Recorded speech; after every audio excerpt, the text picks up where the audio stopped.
رب فرماتے ہیں وَقَضَى رَبُّكَ أَلَّا تَعْبُدُوا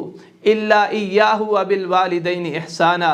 اور تمہارے رب نے یہ فیصلہ کیا ہے کہ رب کے علاوہ کسی کی عبادت نہیں کرنی اور اپنے والدین کے ساتھ کیا کرنا ہے؟ حسن سلوک کرنا ہے۔ آگے رب فرماتے ہیں إِمَّا يَبْلُغَنَّ عِنْدَكَ الْكِبَرَ أَحَدُهُمَا أَوْ كِلَاهُمَا فَلَا تَقُلْ لَهُمَا أُفٍّ، اگر تمہارے سامنے والدین میں سے ایک یا دونوں بڑھاپے کی حالت کے اندر پہنچ جائیں تو انہیں اف تک نہیں کہنا، وَلَا تَنْهَرْهُمَا، انہیں جھڑکنا بھی نہیں، وَقُلْ لَهُمَا قَوْلًا كَرِيمًا، عزت و احترام کے ساتھ ان کے ساتھ بات کرنی ہے۔